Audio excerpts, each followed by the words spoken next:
Pharma city ఎందుకు వచ్చిందండి? Pharma city మా ప్రభుత్వం ఎందుకు వచ్చింది? Pharma city why did we bring pharma city at all? Pharma యొక్క ఎక్కువ బిల్డ్ అయింది హైదరాబాద్. చాలా ఇబ్బడి ముగ్గడిగా కంపెనీలు వచ్చినాయి ఇక్కడ. అసలు 1/3 వరల్డ్కు మన జినోమ్ వ్యాలీ నుంచే వ్యాక్సిన్ సప్లై అవుతుంది. అయితే ఏమవుతుంది, ఆ రసాయనిక వ్యర్థాలు ఏవైతే ఉంటాయో అవి కొద్ది కారకాలు ఉంటాయి, ఇబ్బందులు కలిగిస్తాయి. మన హుస్సేన్ సాగరే కాలుష్యమయమైపోయి గబ్బు వాసన వచ్చే పరిస్థితి ఉండేది, మనం అందరం కూడా చూసినాం. దీని నుంచి ఈ హైదరాబాద్ బయటపడాలి.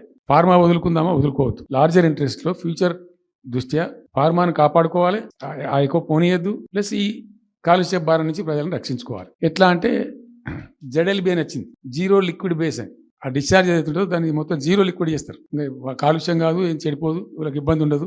అది ఇంటర్నేషనల్ లెవెల్లో సక్సెస్ఫుల్గా ఉంది, సక్సెస్ఫుల్గా జరుగుతుంది. అయితే మనం ఆ సిస్టమ్ పెట్టుకోవచ్చు కదా అని చెప్పి ఫార్మా ఇండస్ట్రీ తెచ్చినాం. 2 హెలికాప్టర్లు తీసుకొని ఆ ఫార్మా బిజినెస్ మెన్ అయితే ఉంటారో వాళ్ళని నేనే స్వయంగా వెంట పెట్టుకుని పోయి ఆ ముచ్చర్ల కాడ పోయి తీసుకుపోయి చూపించి ఈ ప్లేస్ బాగుంటుంది కదా అంటే బాగుంటుంది అని చెప్తే దాన్ని ఫైనల్ చేసి చాలా కష్టపడి 5-6 సంవత్సరాలు పర్సూ చేసి రైతాంగంతో ఘర్షణ పడకుండా ఒక 20,000 ఎకరాలు పెట్టుకొని చేస్తే 14,000 ఎకరాల పైచీలకు 14,000 నెట్ వచ్చింది ప్రభుత్వానికి. 14,000 acres already acquired by government. పెట్టి ఒక IAS అధికారిని పెట్టి దాన్ని ప్రభుత్వ నిఘాలోనే ఈ రసాయనాలు వ్యర్థాలను ఇష్టం వచ్చినట్టు పెట్టుబడితట్టు పంపకుండా ఆ నియంత్రణలో జరగాలని చెప్పి పెట్టుకున్నది ఫార్మాసిటీ. పద్ధతి పెట్టుకుని దాన్ని ఒక సిస్టమేటిక్గా చేసినాం. చేస్తే ఇప్పుడు దాన్ని ఏందండి దందా? ఏదైనా చేసి దాన్ని నమ్మకదొబ్బన్నా. ఏం జరుగుతుంది రాష్ట్రంలో? ఫ్యూచర్ సిటీ, తొక్క సిటీ. ఎవరికి కావాలి ఫ్యూచర్ సిటీ? నాకు అర్థం కాదు. నువ్వు పెంచినావు హైదరాబాద్, ఎవరు చేసిన హైదరాబాద్ సిటీ?